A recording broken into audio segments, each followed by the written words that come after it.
Welcome to the second half of the November 2018 meeting of the Civil War Roundtable, New Hampshire. I'd like to mention before we get started that we should thank Greg and Jane's Beer and Wine of Epping for helping defray the cost of the meeting with a generous donation. Today's lecture is Clay Feeder, okay, from the Civil War Roundtable of the Merrimack. Okay, he's going to talk to us about Mow Down at Manassas, the life and tragic death of Fletcher Webster, the 12th Massachusetts Infantry. Clay's a former member of this roundtable, okay, but for whatever reason, he's currently a member of the Merrimack roundtable. Clay is a publisher of the Stand-Up Journal, and he lives in New York, Maine, which would probably explain why you've swapped over to the other roundtable. He's spoken to our group before about the multiple family members we each likely had in the Civil War. He has a passion for Civil War history, and it's only equaled by his interest in family and genealogical research. And that actually helped spark today's topic, since he's found that one of his collateral relatives is Fletcher Webster of the 12th Massachusetts Infantry. So with no further ado, Clay Feeder.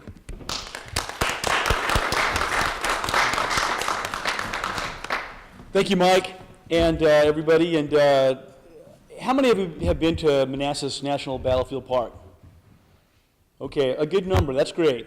How many of you have been to Chin Ridge? Okay, we have one. Okay, after tonight, I think some of you are going to want to swing by Chin Ridge, which is part of the battlefield, but no one knows about it. It was where I lost a close relative, and I'm going to talk to you about it tonight. We got about 45 minutes of talking and a presentation, very visual. And then I'd like to open it up to questions. And then we have 5 trivia questions that is related to this talk, and I hope to stump some of you. I don't think I'll stump all of you, but I might stump some of you. So here we go.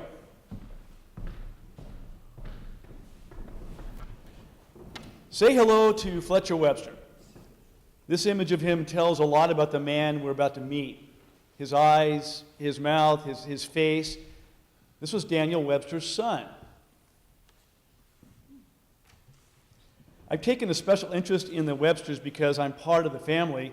Daniel is my first cousin, and Fletcher Webster, his son, is my second cousin, 6 and 5 generations removed. When you hear someone say 6 times removed, that means generations. In other words, we all have first cousins. Your first cousin is your you're both related you both have the same grandfather. That means you're a first cousin. Daniel Webster's grandfather is my 6th great-grandfather. So that makes Daniel my first cousin, 6 generations removed. So Fletcher's close, and I've taken a special interest in him.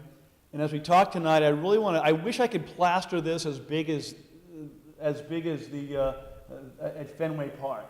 It would be awesome to have it gigantic so you could really appreciate it. But I would like you to really study this and wallow in it. This is an incredible piece of art. This is a drawing by Edwin Forbes of Leslie's Weekly, a top national publication of the day. This is his view from Henry Hill House looking northwest. Now visualize, those of you who have been to Manassas, the visitor center. This is roughly to the left of the visitor center. He had a great view of this incredible, what was called the Plains of Manassas then, because there really weren't that many trees there then. Many more trees today than there were then. Now, he notes that this is about 3:30. This is the final day of the battle. Among the columns moving up as you see the hill in the foreground is the 12th Mass, and the rest of McDowell's Corps hurrying to the Union left flank to meet a sudden attack by Longstreet that Pope finally realizes is happening. After 2 days of stalemate fighting along the unfinished railroad cut, that's the smoke in the background. Take a look at that. Neither side gained any advantage. Edwin Forbes gives us a freeze frame moments before everything is about to go horribly wrong for the boys in blue at one of the bloodiest battles of the Civil War, the Battle of Second Bull Run. That morning, 44-year-old Fletcher Webster, colonel of the 12th Mass, pens a letter home to his wife Carolyn. She lives in Boston, and he affectionately calls her Carrie. In a few hours, a mile-wide mass of Confederates will step off. They'll be led by the veterans of Hood's Texas Brigade. This will become one of the most decisive rebel flank attacks of the entire war. They swarm across the plains of Manassas like wildfire. More than 20,000 of the previous spring's Peninsula Campaign hardened enemy troops charging out of this tree line you see in the distance, swallowing up a hastily thrown together cluster of federal brigades. Under the command of Major George Lepian, the 5th Maine Battery of 5 guns holds this ridge. Fletcher's men are ordered to defend the artillerymen, but they soon find themselves in the center of the storm. They're swarmed, they're attacked by 3 sides. Now take a look at this aerial shot taken from a drone, of course in the modern battle as it looks today, the battlefield. Located directly below this camera angle, the Union guns are the focal point for attacking Confederates. They're charging out of the trees in that distance that you see there across this field. The stubborn Federal defense of Chin Ridge crumbles in the face of the advancing Confederate infantry that keeps on rolling straight east towards the old first run battlefield, only a quarter mile away. That is actually Henry Hill. You can see how close this is. This tidal wave of enemy steel, believe it or not, it lasted in a 2.5-day battle, almost 2.5 days. This particular part of the battle lasted 90 minutes. Fletcher Webster's mortally wounded and pulled by 4 of his men over here to a calmer eddy out of the violence along Chin Ridge. And here he is remembered by one of but a handful of monuments. This is a 6,500-acre preserved battlefield. By comparison, Gettysburg has about the same, actually not quite as much. Gettysburg, 6,000 acres. Yet Gettysburg is home to the largest collection of outdoor statuary in the world. It has 1,328 monuments. Manassas has 5. I asked Ed Bars when I saw him 2 weeks ago, why is that, Ed? Well, he said the Union weren't real fond of what happened here. Truly, Gettysburg was a great victory, and so therefore we have 1,300 statues and only a handful here at Manassas, because twice it was a defeat for the Union Army. So what stands out to you about these engraved words on Fletcher's monument? For me, it is that a man gives his life for his country, yet nearly half the plaque is about him being his father's son. Well, it's easy to see why Daniel Webster dominated the antebellum years and beyond. A native here from New Hampshire, he is recognized as one of the 3 greatest American statesmen of the 19th century, and one of the 5 greatest ever. A graduate of Dartmouth, he worked as a lawyer in Portsmouth and served as a New Hampshire congressman initially. He then moved to Massachusetts, where his light shined even brighter on the national stage. Webster was Secretary of State to 2 presidents, but no matter what office he held, everything he was about was Union now and always. That was his mantra. His father, Colonel Ebenezer Webster, had fought in the American Revolution, including here at Bennington in Vermont, and Daniel's speeches often hearkened back to those patriot days. Webster aspired 3 times to become the U.S. president. First in 1836, when he only won his state of Massachusetts. That was it, no other. Again, he tried unsuccessfully in 1848, and he had planned to mount a campaign in 1852, and we'll soon talk about why that failed. Well, in the 1840 election, when he wasn't running for president, Webster's Whig Party nominated William Henry Harrison. Webster was offered the vice presidency, but he politely declined. Well, guess what happened? Harrison died 1 month after the inauguration. Guess who would have been president? As Daniel rose to national prominence, he was asked to speak at the 50th anniversary of the Battle of Bunker Hill, a ceremony to mark the laying of the monument's cornerstone. That was 1825. This was the first great battlefield monument to ever erected in America. One of the famous lines Webster delivered during that speech is, "We are on ground distinguished by their valor, their constancy, and the shedding of their blood." Well, guess who 38 years later also said something very similar?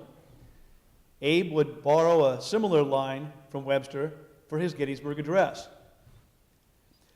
Lincoln considered Webster to be the greatest orator of his time, and he took careful notes in composing the familiar speech that begins 7 years ago and ended with very nearly Webster's exact words. I am convinced that my cousin Daniel was absolutely scared to death the Union would break up. He woke up fearing it, he went to bed fearing it.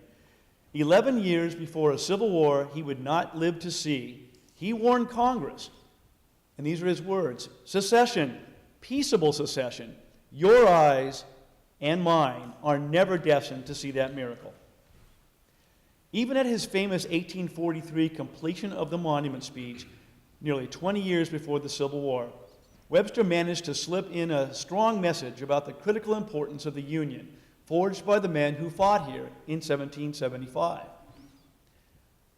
More than 100 years later, great American leaders would continue to dig into the Webster well. Do these words look familiar?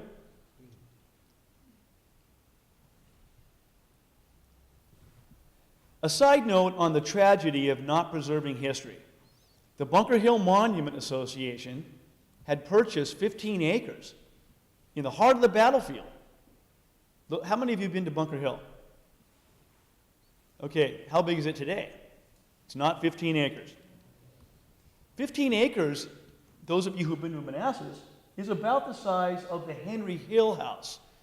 In other words, the area where the visitor center and the entire walking tour of the first Battle of Manassas, that's 15 acres. That's pretty substantial.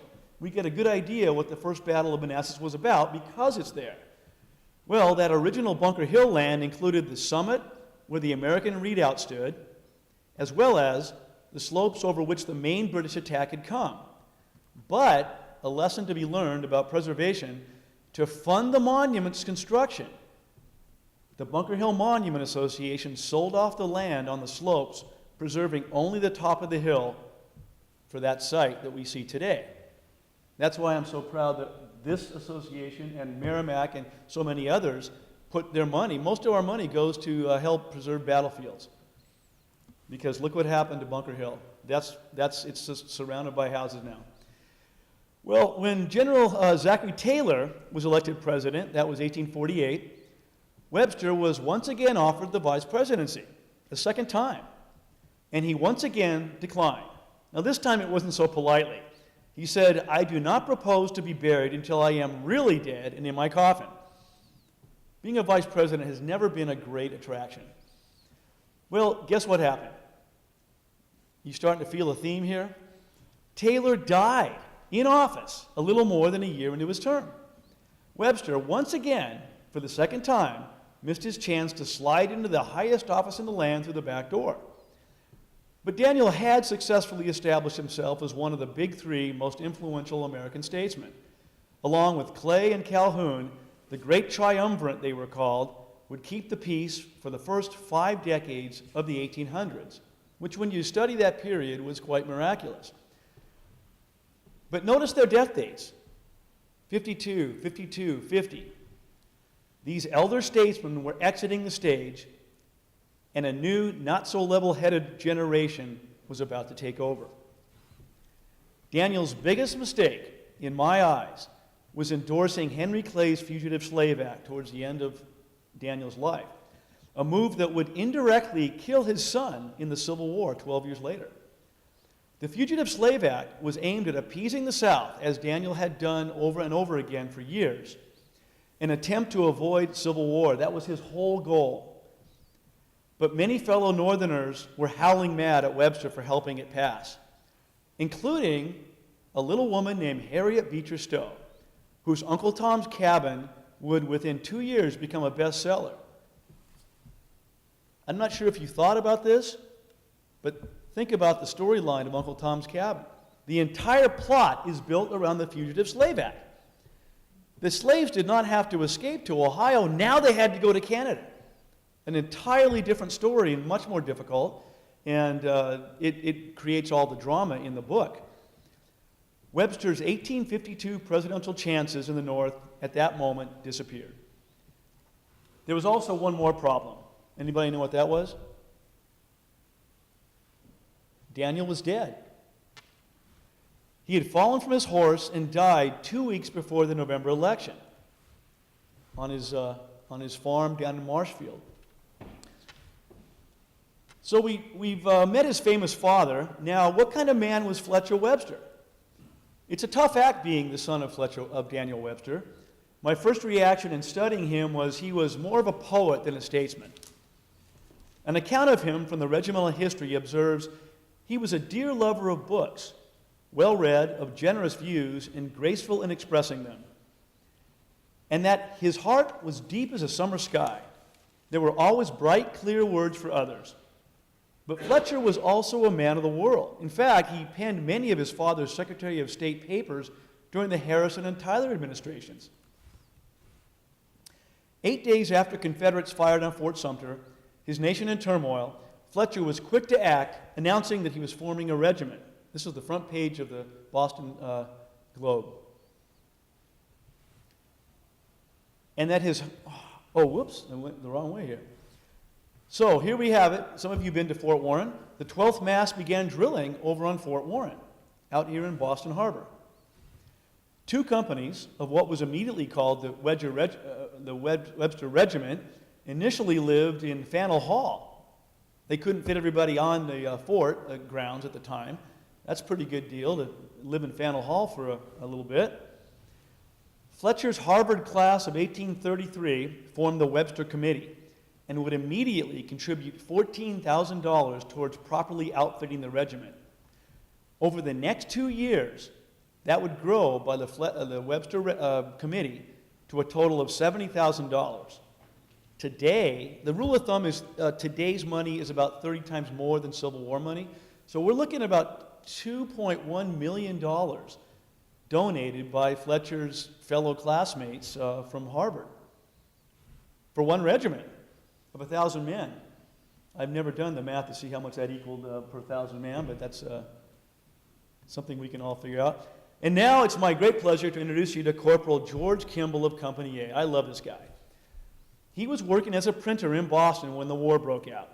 He would leave a fabulous account of the 12th Mass and go on after the war to be a Boston reporter for the rest of his life. This is the book that just recently came out with much of his work in it. It's an absolutely tremendous book. There's one other book I will recommend tonight by Scott Patchen, a historian at Manassas, that is also equally as good. The good corporal jotted down this rich account of how poorly prepared the old dilapidated Fort Warren was when the 12th moved in. He said the 12th Regiment had to almost dig our way into the fort. It hadn't been actively used since the War of 1812. While the 12th was settling in at Fort Warren, Fletcher was asked to talk at the annual Bunker Hill Day. We all know what day that is, right? Anybody want to give a shout? Okay. How much? What? Bingo. June 17th of every year. Well, this was the 1861. In that speech, Fletcher hearkened back to the 1825 date when his father and dignitaries laid the monument's cornerstone. It was a red-letter day for Daniel. He gave a great speech. But for young Fletcher, his biggest memory, as he chuckled when telling the audience there in 1861, was nearly being trampled by the massive host of attendees 36 years earlier. He said, "I was saved from being trampled underfoot by the strong arm of Mr. George Sullivan, who lifted me on his shoulders, shouting, 'Don't kill the orator's son!'" He was only 7 years old. By the way, total random, I love walking cemeteries. Who likes to walk old cemeteries? Okay, I'm not the only crazy one here. Thank you guys for joining me. My mom's side of the family were early settlers. McBeans became Bean. John Bean was one of the original settlers of Exeter. So I'm walking through this dilapidated cemetery near downtown Exeter one day, and lo and behold, I come across the man credited with saving Fletcher Webster that day from the maddening crowd of Bunker Hill. George Sullivan died 12 years after that date that Fletcher talks about, and he's buried in this little cemetery. That was kind of a cool thing to find somebody that I had studied, and this was after the fact. Well, after breaking the ice with his almost being trampled story in that 1861 speech, Fletcher took a more serious note about what this monument meant to him and to the nation. He reminded listeners, I also witnessed the ceremonies at the monument's completion. That was 1843, and Fletcher was 25, a lot less likely to get trampled. He continued by saying, many distinguished persons from all over the country were present in 1843, some of whom I regret to say would hardly like now to renew that visit or recall that scene. Now, I think he's referring to Alexander Stephens or possibly Jefferson Davis here. I actually called the Bunker Hill National Park, and I asked them, and they said they'd get back to me. I haven't got the answer yet, but I'm still trying to figure that out, the guest list. But there were a lot of West Pointers. Now, remember, West Point's only 200 miles from here. So it's very likely that a lot of West Pointers came for this gigantic event. Also, the 1st Division of the regular U.S. Army was stationed in this area. So certainly there were men in that, and they would have become, some of them would have become Confederates. About almost a third of all West Pointers would become Confederates, as would the regular army. Fletcher went on to talk that day about leaving on state business to China just days after that 1843 monument ceremony. He noted, while light and eyesight lasted, I watched the monument's lofty summit as it faded from view. I now stand again at its base and renew the vow of devotion to the country and to the Union. And I have to give you a side note here. I studied and searched everywhere for an image that would show us an approximate 1847 Boston Harbor image of the kind of ship Fletcher would have been on when he left. This is from 1847, so it's very close to that date that he gave that he's referring to. But do you see anything unusual about this woodcut? Where are the people standing? Ice. They're standing on the ice. I still have yet to explain this, except I gave a presentation at Portsmouth Library, and a guy came up and said that's because this was part of the Little Ice Age. There was an exceptionally cold snap that lasted, I think, 10 or 12 years, and the people could actually walk out to greet people coming in on the boats, and they could actually depart by getting on the ice. I don't think we'd see that happening today. Okay, now on to the Webster Regiment's first real rightful claim to fame. The most popular Northern marching song of the entire Civil War originated with the 12th Mass. One of the companies that integrated into the 12th at Fort Warren came up with the song, and the Webster Regiment would make John Brown's Body a very famous song. It quickly spread from regiment to regiment. The North actually used the song as a weapon. One such instance was when the entire 16th Connecticut was captured at the Battle of Plymouth, North Carolina, in April of 1864. That was a hard-luck regiment who had a lot of tough times. They were destroyed at Antietam, and the rest of them were captured here. And I think it was 560 men were marched off to prison. But as the Nutmeg Staters were marched off to the POW camp, one of their North Carolinian captors recalled they howled into our ears the song John Brown's Body. Hearing the fierce singing, one would have supposed that we were the prisoners and they were the captors.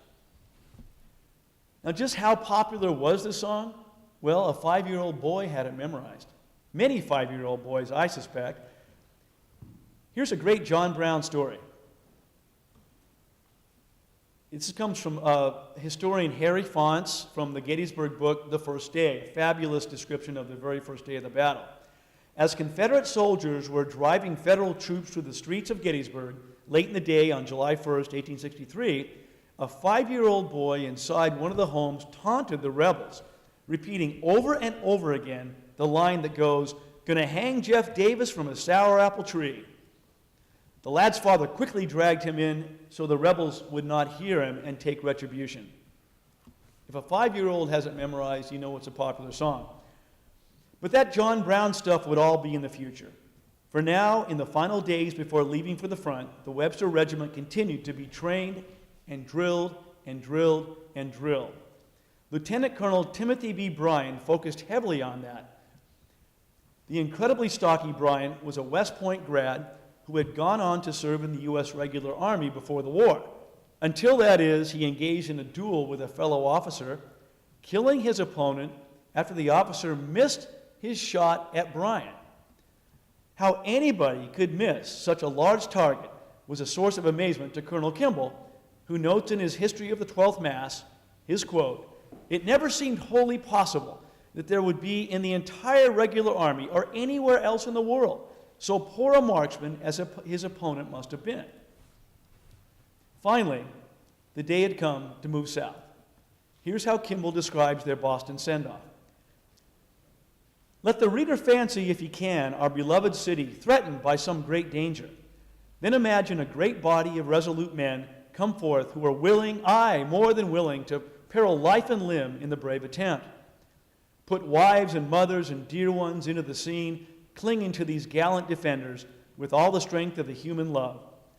Add a great popular acclaim with shouts and cheers that rend the air along the line of march on that memorable day.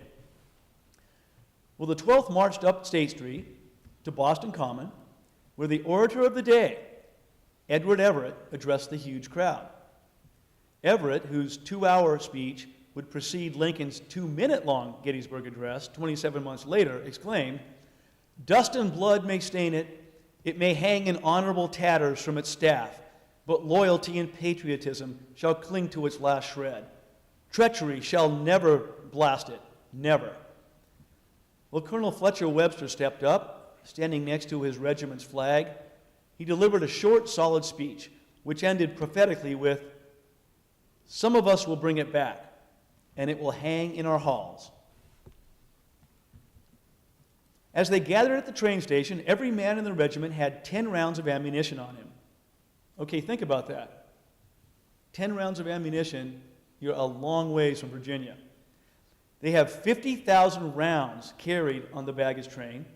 As George Kimball recalls later from his diary, the passage to Fall River was marked by bonfires and fireworks along the route. Okay, why do they have 10 rounds in their pocket? From Boston. They're still 2 days away from even getting close to Virginia. Because the 6th Massachusetts, several months earlier, had been attacked and 5 of their men killed in Baltimore. And they were going to go through Baltimore. So they were ready. They hadn't actually fired a shot in anger yet, but they had ammunition on them, and they were all ordered to put them in their pockets. Kimball continues as they continue down towards Connecticut. Crowds were at every station stop with cheers and "God bless you, boys." The morning of July 24th, they boarded the steamer Bay State in Fall River and sailed for New York City. And what a welcome they received. Headed up by the band of the 7th New York Volunteers, the 12th Mass marched down Broadway singing John Brown's Body. But this is a song that they had not heard in New York. They hadn't heard it anywhere. They were at first startled, reported Corporal Kimball, but having heard the chorus all the way through the first time, they broke out in deafening cheer. Well, they made their way to safely through Baltimore to Washington City, spent some months in the Shenandoah Valley, and eventually the 12th Mass ended up down near Fredericksburg, where things remained quiet. After months of inaction, the men began to wonder if they would ever see any fighting. One of the most exciting bits of news they could even write home about in that first year was running aground while their steamer was transporting them down the Chesapeake Bay. We find several great Colonel Webster stories during this period, how they endeared himself to the men. One such instance occurs after a long march into the night. They were finally ordered to halt and make camp. But at that early part of the war, Army regulations would not allow robbing Virginia farmers of their precious split-rail fences, even if the Virginians were very solidly siding for the rebels. Wanting desperately to take a few pieces to build a fire, the men grew silent as Fletcher approached the forbidden pay dirt of dry fencing, scratching his beard. Finally, it hit him, and he announces, "Why, boys, these are actually not rails. They're still poles. They have not yet been split into rails." The Army ordinance said you could not burn split rails. So down came the poles, and the boys fanned the flames and began cooking, and the brigade commander, General Abercrombie, approached in great disgust that his rules had been abused. And as George Kimball notes, our colonel argued like a seasoned attorney the correct fact that these really were logs. They were not split yet into rails. So in actuality, Abercrombie stormed off knowing that Fletcher was right. The men endeared themselves to him even more, and here's another end around against official regulations that made that happen, and Fletcher knew about. The boys came to dislike General McDowell's newly implemented rule.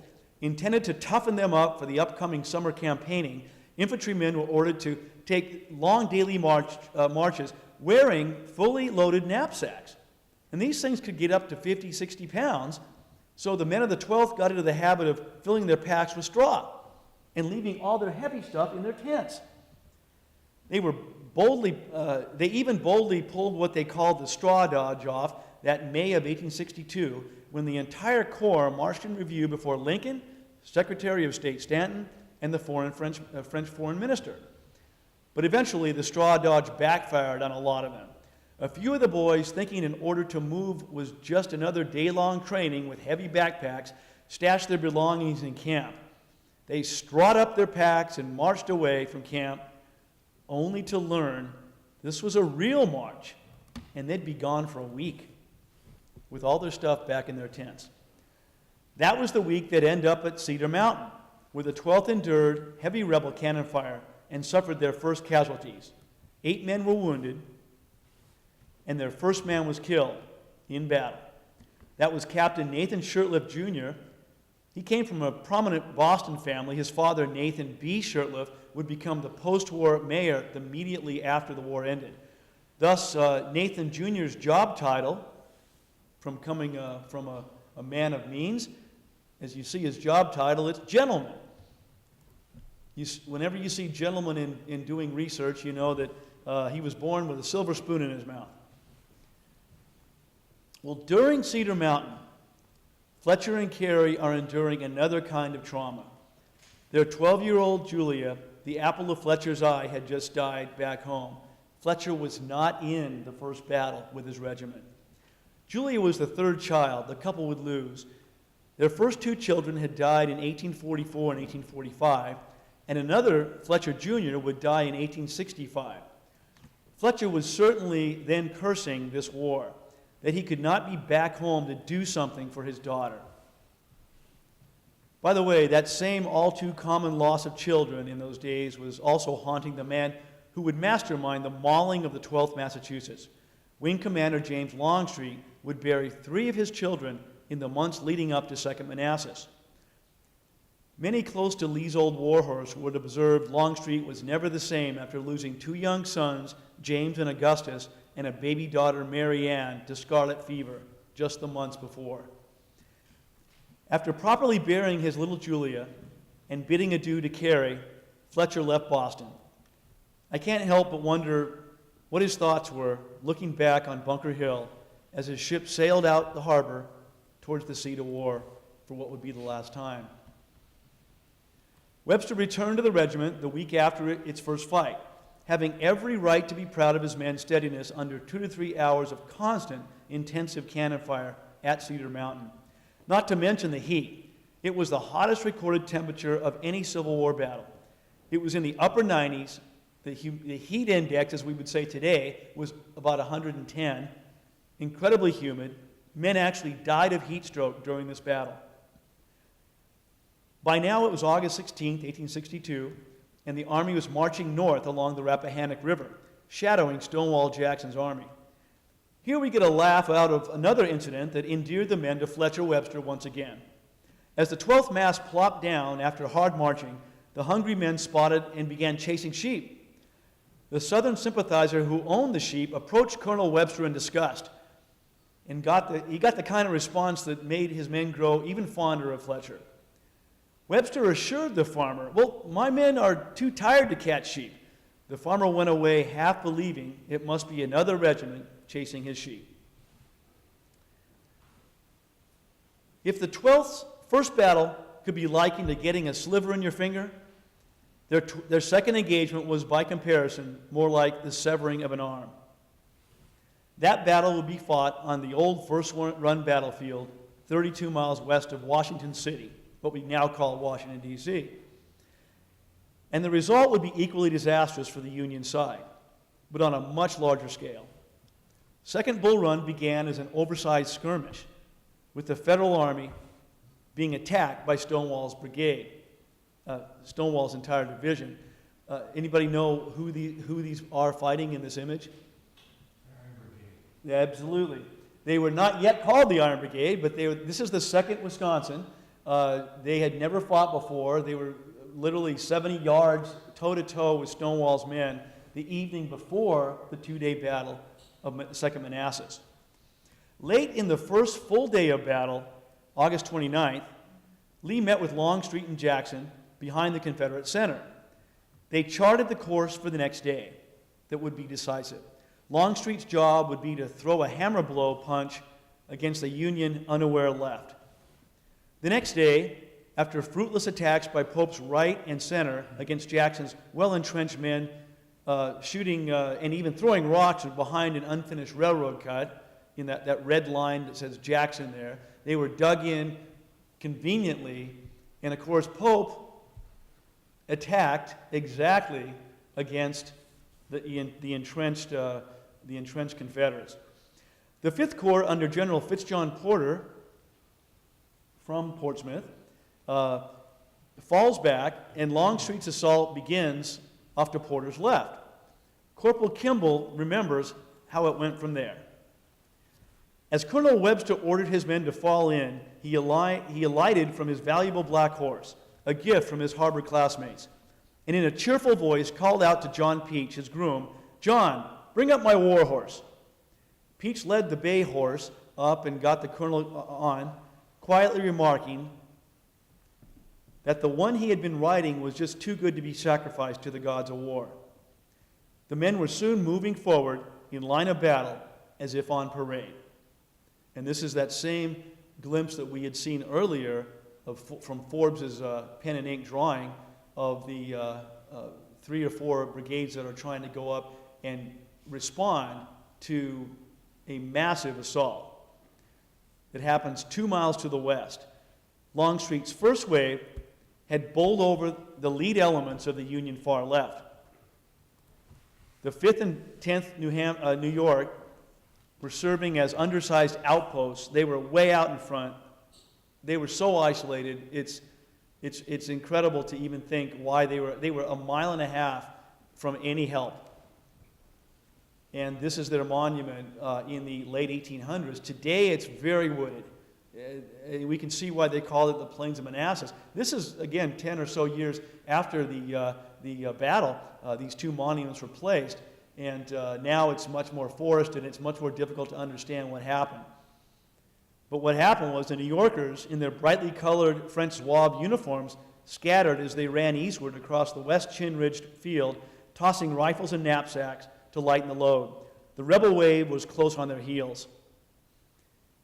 The 12th Mass, one of 4 regiments in Stiles' brigade, was soon moving forward in the line of battle as if on parade.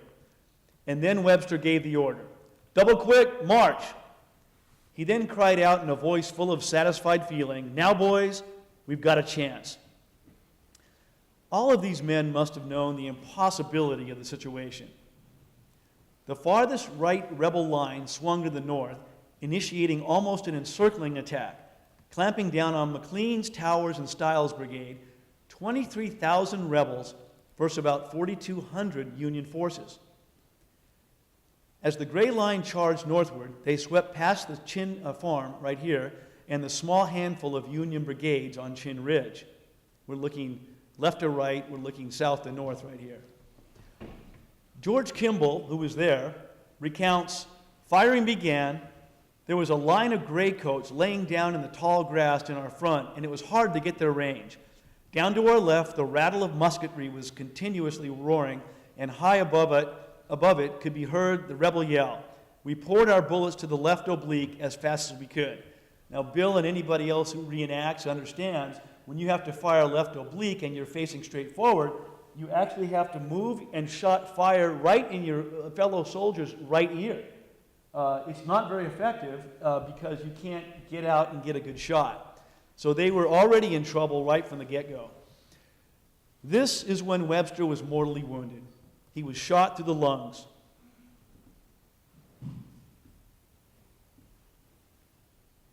Before we go more into the forensic drama that followed Fletcher's death, let's freeze frame the action here on Chin Ridge and take a brief glance at the rest of the Webster Regiment story. After Manassas, the 12th was in upheaval. Eventually, it was determined that James L. Bates would take over as colonel just 8 days before the next battle, which happened to be Antietam. Bates, by the way, would go on to become one of the first 3 commissioners of the newly formed Massachusetts State Police Department. One of our members gave you guys a talk about him, a really interesting bunch of characters. In fact, not just Bates, but 4 of his fellow 12th Mass volunteers went on to serve in the state police. And who better to keep the peace after such a war as the Civil War than a veteran? I say that somewhat in jest, because sadly the reality is that nearly 1/3 of post-war United States prisons were populated with Civil War veterans. These were men coping with PTSD, post-traumatic stress. And unfortunately, the jails and prisons is where they ended up. All of these men fought with Webster the day of his mortal wounding that went on to join the state police. Much is made of the days of post-war rebellion when the veterans in blue and gray were widely purported to have kissed and made up 10, 15 years later after Robert E. Lee surrendered to U.S. Grant. But it is rightfully true that a lot of old soldiers, some of my own family included in writings that they have written, could never give a pass to the South for bringing on the rebellion and losing all the friends that they did and changing their lives forever. I suspect that Bates spoke for many of his fellow veterans when in his 1875 obituary, he made it known that he never forgave his opponents, saying proudly, "When the graves of the treasonous are to be decorated alongside the loyal men, then pass my grave by undecorated." The tragedy of losing Colonel Webster and taking 133 casualties at 2nd Manassas was soon followed by even more stunning losses at Antietam. As Hooker's early morning assault fell apart, the 12th Mass went toe-to-toe with the Louisiana Tigers in the cornfield. Finally, the outnumbered 12th eventually had to retreat under terrific fire. It was nearly the beginning of the end for the Webster Regiment. It was not uncommon to hear about Confederate regiments that actually ceased to exist because there were simply no more men left in the Civil War. But have you ever heard about a Union regiment that had that happen to them? Well, that's what happened to the 12th Mass. Almost. The Webster boys suffered the worst casualties of any federal unit on the field of Antietam. They lost 224 out of 334 men who reported for duty that morning. After more casualties at Fredericksburg, the undersized Webster Regiment was actually held back from fighting at the Battle of Chancellorsville in early May '63. A movement was actually afoot to send the Webster Regiment home only halfway through their term of service. Now at under 100 men, they were the smallest Union unit in the field, and heavy recruiting efforts and the return of the wounded brought them slowly up to fighting strength. But of course, the 12th Mass would go on without their beloved colonel, for whom we will now discover the final chapter of his life. Everybody at scene remembers where they were the day Colonel Webster was mortally wounded. We have at least 5 separate accounts that are documented. The first is from the morning of August 30th. Colonel Marston, the commander of the 2nd New Hampshire, his unit suffered 30% casualties on the first day of the battle. Marston was a pre-war friend of Webster's, and he was from Exeter, New Hampshire. Being at Manassas must have given Marston the creeps, because he had been here and wounded at the first battle almost a year earlier.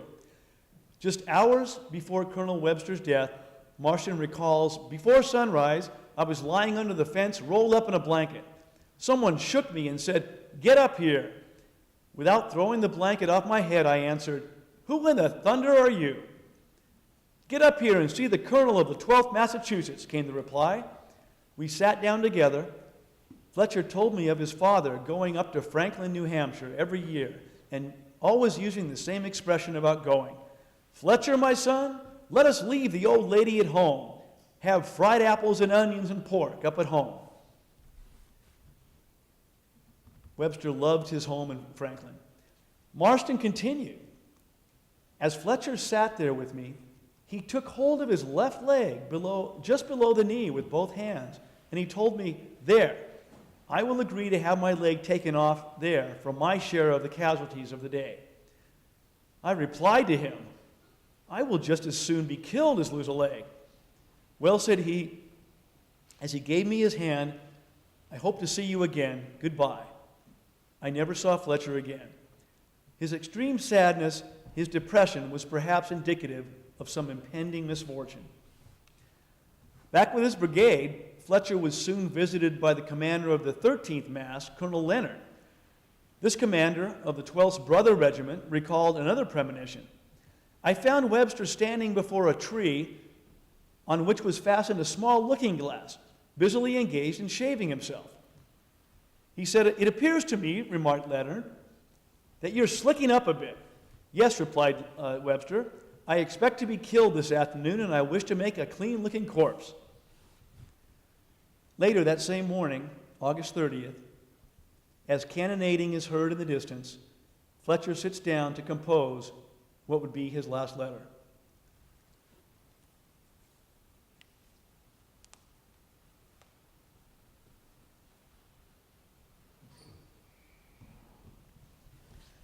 After Fletcher sealed the letter, Corporal Kimball recalls how things then got very dicey very quickly.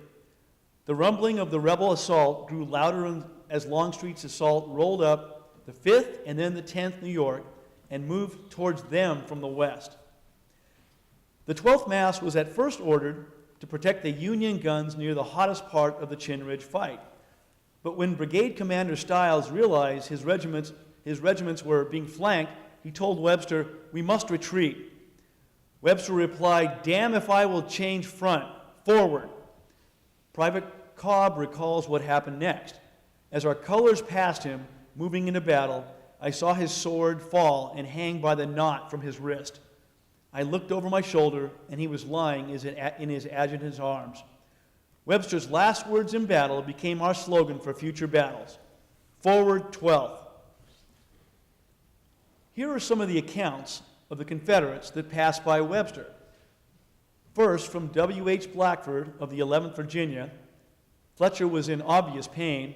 He drank all the water from Blackford's canteen and asked for more. And then came Charles Russell of the 7th Virginia Cavalry, who found a surgeon to confirm to Fletcher that indeed he would die.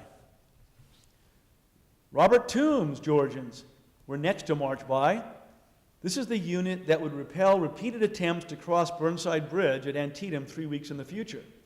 As the Yankees were being driven from the field here at Manassas, the wounded Webster mustered enough energy to shout to the former Georgia senator as he recognized Bob in the distance, "Bob, don't you know me?" adding, "We meet as enemies." "Never," replied Toombs. "Daniel's son must always be a friend." Learning Fletcher's wound was mortal, Toombs said, "God bless you," and according to the account told years later, Webster whispered things he wanted Toombs to pass on to loved ones at home. Now, I'm a little skeptical about this post-war account.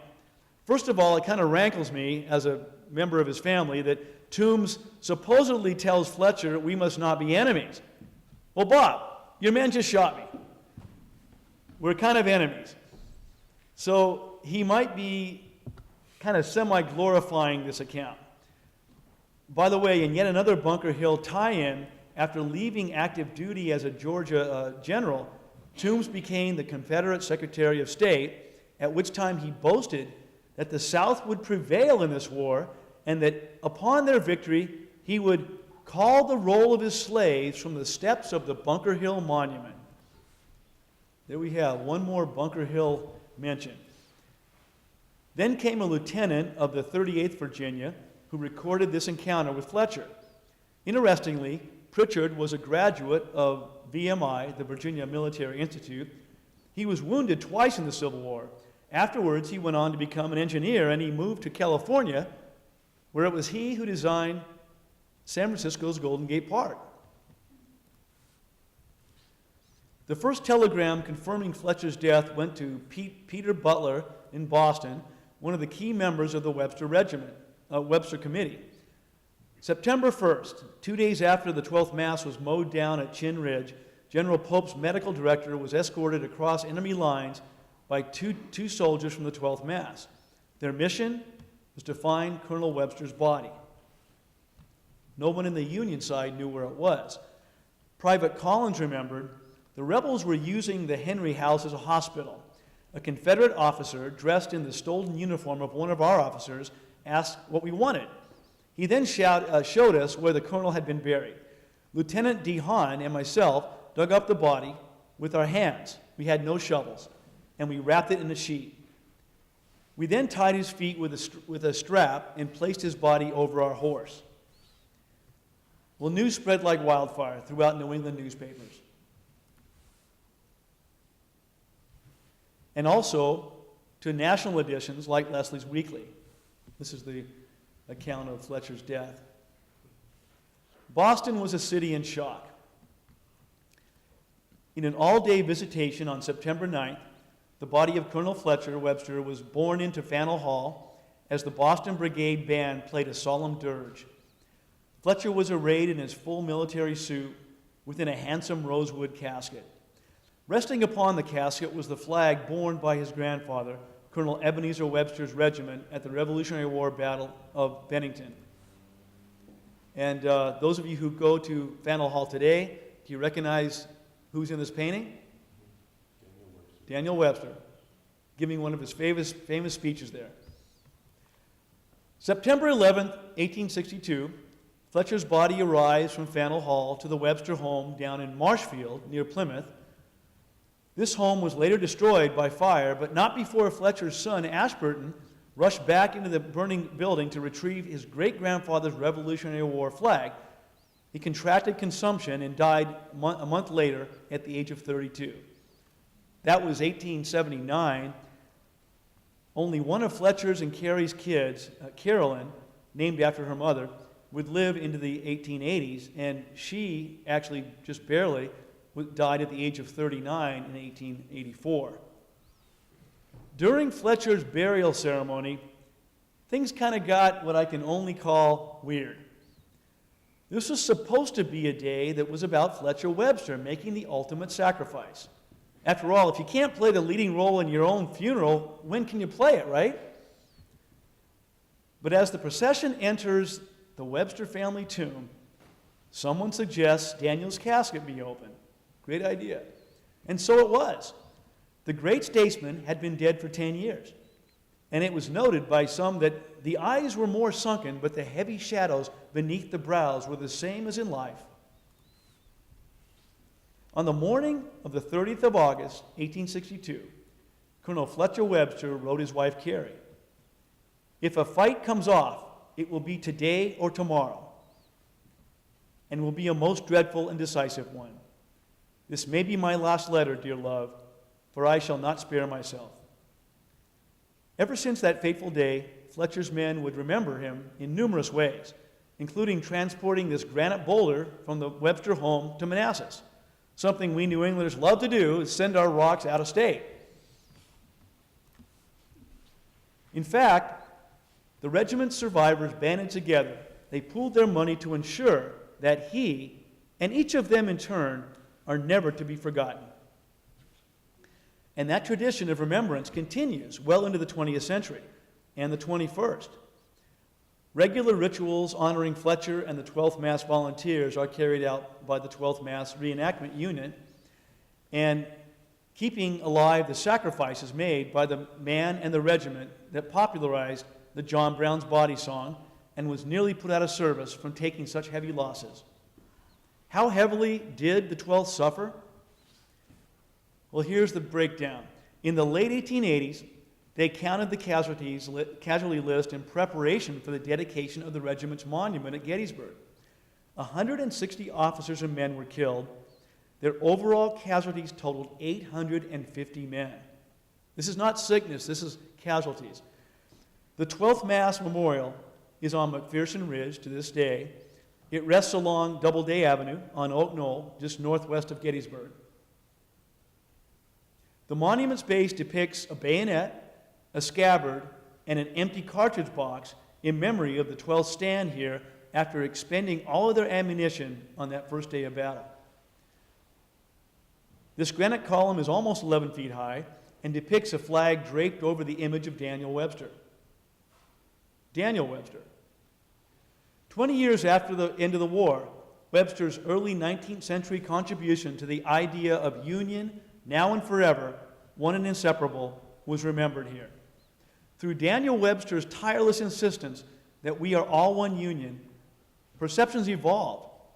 Prior to the Civil War, Americans would refer to themselves and their country as these United States. But after the Civil War, we became the United States. Even though the Webster Regiment was actually named after Fletcher, it was his father that the surviving veterans of the 12th Mass chose to depict on the unit's commemorative stone here at Gettysburg. There's no way around it. The son, Daniel Fletcher Webster, would always live in the shadows of his famous father. And I think he's okay with that. Friends, that's the story of Colonel Fletcher Webster. Thank you, and I'll be happy to answer any questions.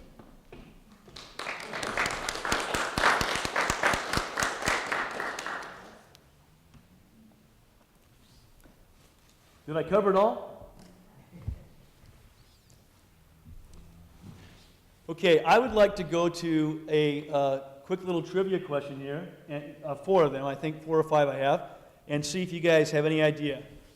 Here's a Civil War trivia. Where is this flank marker?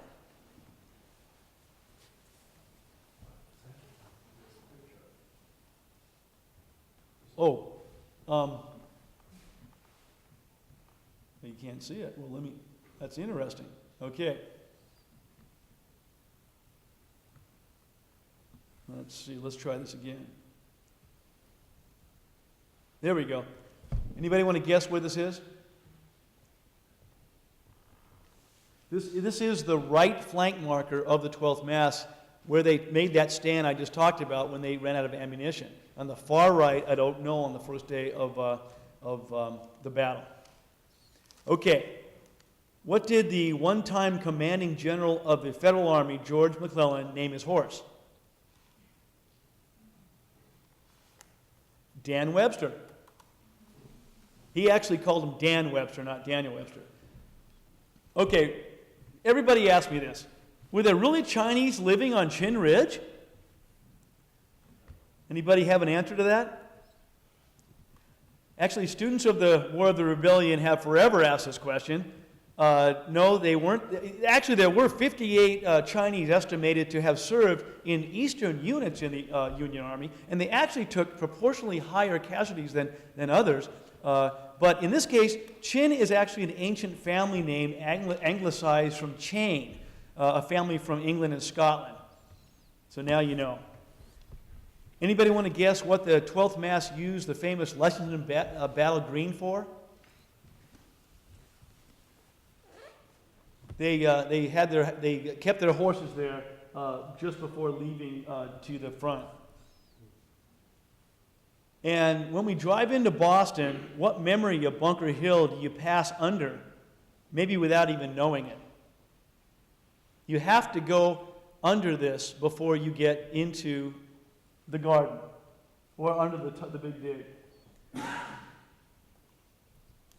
Bunker Hill. Anybody ever realize that those are two Bunker Hills? And guess what? You see Bunker Hill in the background?